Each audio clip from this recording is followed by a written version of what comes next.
Olá, amigo web telespectador, amiga web telespectadora da Altivia, TV da internet. Estamos começando mais uma edição do Agropapo, seu talk show digital do novo agronegócio. Estamos aí no nosso mais do que arranque aí de sexto ano aí do Agropapo no ar pela Altivia. E nesta edição do Agropapo, uma vez mais, quero falar aí sobre um tema super importante, que é justamente carreira e emprego aí no agronegócio. E novamente conto aqui com a participação exatamente para falar com propriedade sobre este assunto do Stefano Dedini, executivo da Michael Page, uma das principais consultorias aí de recursos humanos aí do país. Stefano, é uma satisfação contar contigo aqui uma vez mais no Agropapo, meu caro. Ô, Ronaldo, prazer aí, é um prazer falar com o pessoal, falar de coisa boa, né, nesse cenário tão turbulento aí, falar de emprego. Então, poxa, sempre um prazer estar aqui contigo. Muito bem, na verdade a gente estava até conversando rapidamente aqui antes de a gente começar a gravar a entrevista, que a gente fez essa entrevista mais ou menos um ano já, né? E Pois é. você, naquela oportunidade, citou, assim, vamos dizer, um cenário de boas perspectivas para o universo assim, de cargos de gestão no agro, né? Eu queria que a gente pudesse começar você justamente dando aí um panorama, como é que foi esse desempenho, vamos dizer assim, de 2020 e quais são, assim, as perspectivas agora para 2021 aí dentro do universo de trabalho da Michael Page, aí dentro do agronegócio. Perfeito, Ronaldo. Bom, dando uma visão um pouco mais ampla aí para o pessoal, eu acho que ano passado foi um ano bem importante, né, para o agro. A gente teve safra recorde, a gente teve um cenário bastante importante do ponto de vista tanto de preço das commodities, mas a gente exportou muita coisa. O Brasil se tornou protagonista aí no mundo de produção de alimento, né? Hoje nós somos referência em produção de alimento no mundo. E, obviamente, isso impacta, né, os cargos, impacta todo o setor, até lançaram o hashtag o agro não para, né? Enfim, então foi um ano muito bom para o setor, já vinha sendo, mas na pandemia eu acho que a gente ganhou um pouco mais de volume, né? E esse ano, agora, a tendência é seguir mais ou menos na mesma toada, né? A gente tem uma conjunção de fatores aí que mantém essa tendência positiva, então a gente deve ter uma safra bastante interessante. A gente tem cenário complexo na produção de alimento na China, a gente tem cenário complexo na produção de alimento nos Estados Unidos, um dólar ainda favorável para o exportador, então isso impacta bastante o setor. O que eu destacaria de novidades, né? Primeiro, eu acho que tem um aspecto importante o que a gente chama de AgTechs, né, e AgFintechs, né, que são as startups aí conectadas ao setor do agronegócio. Essas empresas elas vêm ganhando um pouco mais de maturidade, então projetos que eram pequenos, né, e que enfim, ainda eram embrionários, hoje já ganham uma plataforma mais interessante, e principalmente você tem um cenário bacana do mercado financeiro começando a se interessar um pouco mais pelo setor, né? Isso já vem acontecendo com algum tempo, mas a gente brinca, né, que tem uma aproximação da Faria Lima, né, com o campo, né? Então, porque obviamente o mercado financeiro tem uma liquidez global hoje, né, no Brasil também, e o agronegócio vem se mostrando um investimento bastante interessante. Então, todas as fusões e aquisições, toda a parte de crédito para o produtor, todo o startup de novas tecnologias, todas as startups, enfim. Então, esse universo tem alavancado mais ainda o volume de empregos aqui na região, enfim, no Brasil como um todo. Então, acho que esse é o tempero, né, desse ano, vem além do movimento de crescimento que a gente já vinha sentindo, né, do ponto de vista de recrutamento, a gente também tem esse novo cenário sendo um aspecto importante no setor. Perfeito, meu caro. E dentro dessa categoria, assim, vamos chamar aí das AgFintechs, vamos dizer, das AgTechs e tudo mais, qual que é, vamos dizer assim, o conjunto, vamos dizer assim, de funções ou barra perfis que estão sendo demandados para essas empresas, justamente para elas poderem ganhar escala aí dentro da sua atividade dentro do agro? Qual é o perfil ou quais são as funções que estão sendo demandadas por esse segmento específico? Vamos lá. Eu acho que tem alguns pontos bastante interessantes aí, né? Como eu falei para você, a gente tem um cenário de uma maior maturidade desse setor, né? Então, a gente sabe muito bem que o setor do agronegócio, ele é principalmente quando a gente vai falar de novas tecnologias, né? Ele é intensivo de capital, né? Então, ele precisa de bastante investimento para florescer, porque, obviamente, também, da outra ponta, as empresas possíveis compradoras dessas novas tecnologias também querem utilizar esse produto em larga escala, seja ela no campo diretamente, seja ela uma tecnologia um pouco mais voltada à área organizacional, né? Então, essas empresas têm recebido aportes financeiros importantes para conseguir crescer, ou mesmo têm sido compradas, adquiridas, fusionadas e assim por diante. Então, os perfis conectados à área de finanças, né, para justamente fazer toda essa estrutura funcionar bem, né? Então, numa nova captação financeira, fazer bons investimentos, ter uma gestão interessante, ter uma estrutura de compliance que justifique um player importante ou um player do mercado financeiro fazer o investimento. Então, esses profissionais de relação com investidores, de fusões e aquisições, de planejamento financeiro, de todo o trabalho da utilização do crédito, toda essa área de finanças ganha uma robustez importante, né? Em paralelo a isso, aquele perfil que eu já tinha comentado até no outro papo que a gente fez, da pessoa que é uma desenvolvedora da tecnologia e olhar a aplicação dessa tecnologia para o produtor lá na ponta, também continua sendo uma demanda bastante importante. Traduzir essa nova tecnologia para a realidade do campo e conectar essas duas frentes, falar essas duas linguagens, é um tema importante, seja do ponto de vista de desenvolvimento do produto, como também as pessoas que vão fazer o time de vendas, né? Que é o que a gente chama de venda de solução, né? Que é a pessoa que consegue entender as dores, a realidade do cliente no campo e consegue pegar essas novas tecnologias e traduzir essa aplicação para melhorar a performance. Então, essas eu acho que são as posições que mais têm sido demandadas com esse perfil de empresa aí. Essa questão do financiamento e do crédito que você pontuou bem aí na sua última resposta, vem também, vamos dizer assim, movimentando assim o mercado. Que o que eu quero dizer? A gente observa justamente um avanço de uma nova agenda de financiamento no agro, né? Uma menor participação do Tesouro Nacional e cada vez maior, vamos dizer assim, um avanço do setor em busca de recursos no mercado privado, né? Isso é uma tendência que vem se cristalizando, ganhando corpo cada vez mais. Então, justamente essa mudança de eixo, ela justamente suscita a abertura de novas oportunidades nesse sentido?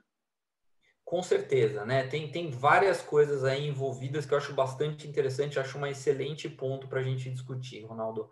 Quando você olha o cenário também das empresas do agronegócio no Brasil, você tem diversas empresas, por exemplo, familiares, né, que ainda tem uma estrutura de governança corporativa um pouco mais simples. Então, o país tem se sofisticado um pouco sobre essa ótica da governança corporativa, da compliance, etc., para justamente começar a utilizar essas outras ferramentas de captação no mercado de crédito, né? Então, você vê uma série de empresas buscando, por exemplo, os CRAs, né, que são os créditos recebíveis do agronegócio.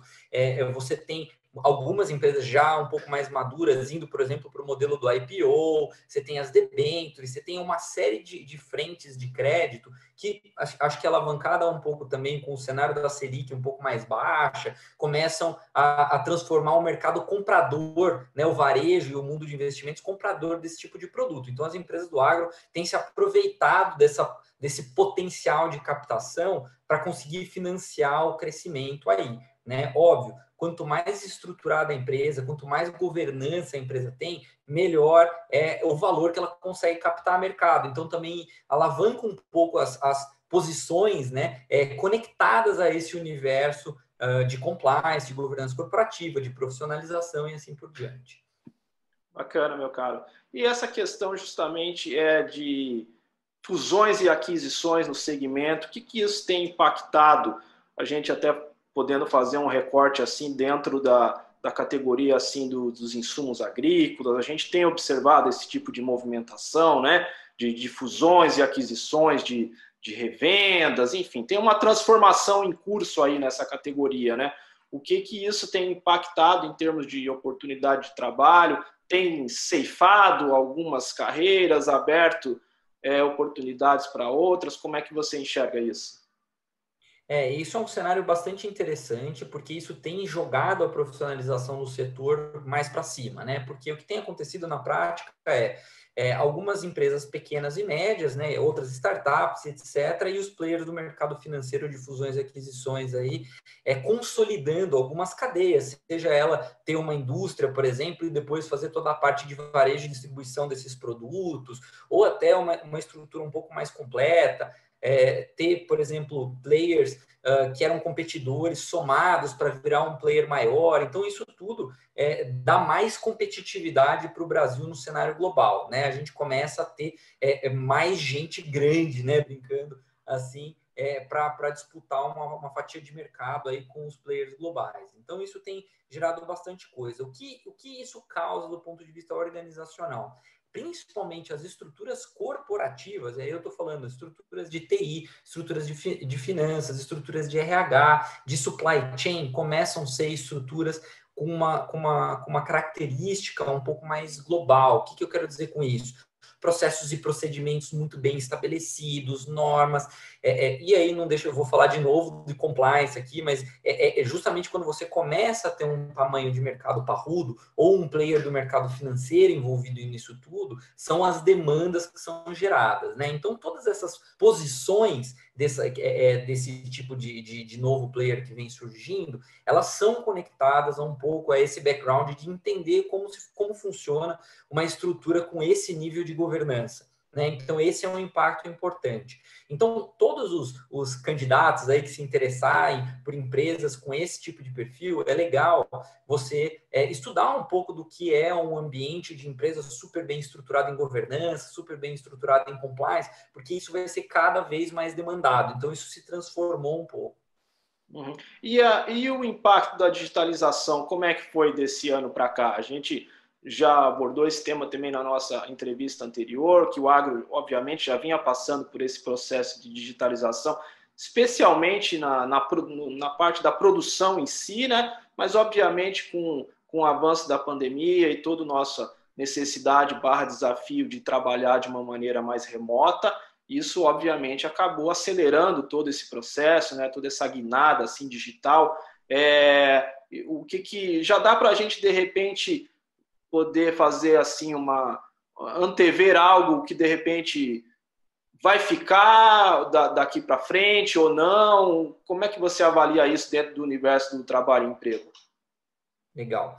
Bom, acho que assim, primeiro, esse é um movimento super acelerado, né? Então a gente já tinha um cenário no passado sobre isso, e agora esse cenário cada vez mais presente nas conversas que a gente tem com os nossos clientes, né? Então, se a gente olhar no passado, a gente tinha aquelas empresas que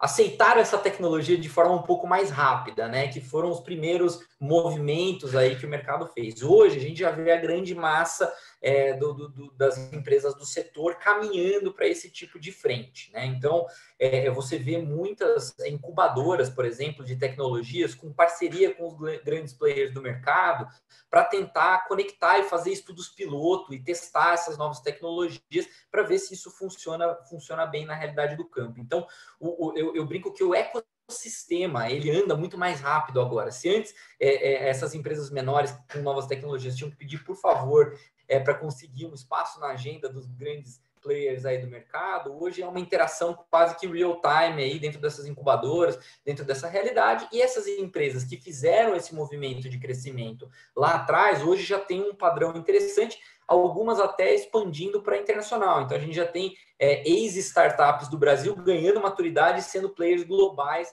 em algumas frentes de tecnologia. Então isso já vem acontecendo de uma forma bastante interessante. Um dado interessante que eu trago para você, Ronaldo, a McKinsey ela soltou um estudo falando um pouco do perfil do campo do país, né? Então a gente tem duas realidades que eu acho bastante legais de trazer aqui. Primeiro, que as nossas propriedades rurais, em geral, na maioria dos casos, elas são grandes propriedades, né? E um segundo ponto é que a gente vê claramente a segunda geração de donos dessa propriedade rural sendo hoje quem toca a operação de fato, né? Então, nesse estudo, a gente consegue ver que essa nova geração chegando, né, com um pouco mais amigável, né, uma interface um pouco mais amigável com esse lado de tecnologia, tem demandado muito esse tipo de ferramenta e tem sido muito receptiva com esse tipo de ferramenta no campo. O que isso tem causado? Hoje, no Brasil, eu não vou lembrar exatamente o valor, mas eu acho que já em mais de 50% dos produtores rurais, eles já usam ferramentas, por exemplo, como o WhatsApp para fazer toda a negociação contratual, né? Então, isso é só o embrião de uma transformação que o setor vai tomar daqui para frente. Então, a minha visão é que isso é uma bola de neve, assim, isso deve ganhar uma força cada vez maior ano a ano, né? Então, se a gente tem o produtor lá na frente amigável a essas novas tecnologias, a gente tem um ambiente de investimento aquecido e um ecossistema eficiente e que roda rápido através dessas incubadoras, essas novas empresas, poxa, para mim essa é a somatória de um ciclo virtuoso para o setor, né? Então, assim, eu acho que a gente tem tudo para ser um país pioneiro em cada vez mais ter essas tecnologias operando a nosso favor, né? Então, buscando eficiência, que eu acho que é um dos grandes pontos aí do setor, né? Ganhar cada vez mais eficiência para que a gente, né, amplie essa margem de espaço, né, dentro do maior produtor de alimento do mundo. Uhum. E nessa questão, você citou já algumas vezes a questão do compliance, né? Todo esse desafio, essas novas exigências, não tão novas assim, vamos dizer assim, socioambientais, né, e tudo mais, de poder agregar esse tipo de atributo ao processo, ao produto. E pegando esse fio assim, como é que você encaixa justamente também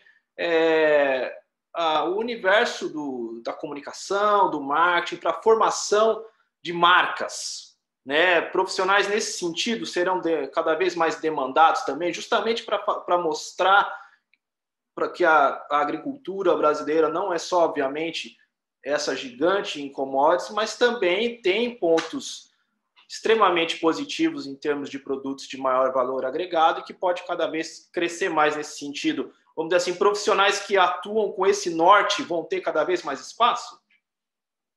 Perfeito ponto, ótimo tema, super quente no mercado agora, tá, Ronaldo? Com certeza, né? Até o mercado financeiro tem olhado para empresas que têm essa pegada mais socioambiental como um alavancador do preço e do valor dessas marcas, né? Eu acho que o público, de uma forma geral, o consumidor final, ele tem cobrado, de alguma forma, o mercado disso, né? Então, esse capitalismo social, né, de olhar o impacto do ponto de vista do ecossistema e do impacto na sociedade, ele tem ganhado cada vez mais agenda dentro do mercado financeiro, né? E com isso sendo um tema importante para investimento e para captação de dinheiro, as empresas, mesmo as que não tinham tanto uma pegada conectada a isso, vão começar a querer desenvolver um pouco esse ponto. Então, hoje eu vejo, por exemplo, estruturas inteiras de ESG, né, que é a sigla utilizada para esse tipo de conexão, construindo equipes inteiras só com esse tema, né? Então, pensando estrategicamente como trabalhar, por exemplo, questões do impacto ambiental na região, questões da comunicação, por exemplo, da rastreabilidade dos produtos, de entender da onde aquele produto ele veio, do trato com animais, por exemplo, ou do nível de elementos químicos dentro daquela produção, ou daquela lavoura, né? Então, você tem toda uma cadeia puxando um pouco isso. E o mercado lá fora também é um pouco mais evoluído nessa frente. Então, você já vê até algumas marcas lá fora, onde no rótulo do produto você consegue ver de que fazenda ele veio, da onde aquele produto foi extraído, que tipo de produto foi utilizado para cultivar, enfim. Então, esse é um caminho que eu acho que é um pouco sem volta, né, Ronaldo? Eu acho que, assim, esse nível de informação, ele só valoriza a marca, só mostra o quanto a empresa é sólida. Então, eu acho que é um caminho bastante importante e essas estruturas têm ganhado mais força, sim. Então, tem muita contratação nessa linha acontecendo, saindo um pouco daquele olhar de saúde, meio ambiente, do ponto de vista de garantir a segurança operacional do negócio, para ser um negócio estratégico de comunicação com o mercado, de estratégias de crédito de carbono, por exemplo, né? A gente teve até um caso curioso, não vou citar o nome do player aqui, mas o Elon Musk falou que ele produzia, né, uma série de questões do crédito de carbono, e um dos nossos players aqui do mercado nacional falou assim, olha, o que ele me produziu em um ano, eu produzo em um mês, né? Então, assim, para ver o impacto que a gente consegue causar aí no mercado, falando sobre esse tema sustentabilidade de uma forma positiva. Legal, Stefano. Você já é de casa, já sabe que boa conversa acaba passando rápido aqui no Agropapo. Eu quero uma vez mais agradecer a tua participação, as suas informações aí sobre o mercado de trabalho aí para o agronegócio, especialmente no universo aí dos cargos de maior gestão, executivos, enfim, atrelados à estratégia de negócio das empresas. E eu queria deixar o espaço aberto uma vez mais aí, se você quiser deixar o seu contato, seja para empresas que estão em busca de talentos, seja que talentos que estão em busca de empresas, para você poder promover esse encontro aí, fazer esse match. Obrigado, Ronaldo. Esse espaço é sempre um prazer, né? Falar de agro, falar de crescimento é sempre bom. Enfim, todas as empresas que precisarem, enfim, agregar um pouco de valor, olhar um pouco para essas possibilidades de vagas com essa pegada mais de inovação, fiquem à vontade de me contatar. Os candidatos também interessados aí em se movimentar ou mesmo conhecer o setor do agro, podem entrar em contato comigo. Meu e-mail é stefanodedini@michaelpage.com.br. Podem me achar também pelo LinkedIn. Estou super à disposição, vai ser um prazer aí atender a todos. Legal, Stefano. Uma vez mais, agradeço aí a tua participação, sempre muito rica a nossa entrevista, o nosso bate-papo. E assim nós encerramos esta edição do Agropapo, seu talk show digital do novo agronegócio, aqui na AltV, a TV da internet. 6 anos no ar, já ininterruptamente pela AltV. O Agropapo que tem produção, direção e apresentação de Ronaldo Luiz, e a direção jornalística da AltV, a TV da internet, é do jornalista Alberto Luchetti. Encerramos esta edição, voltamos na próxima. Um abraço e tchau, tchau.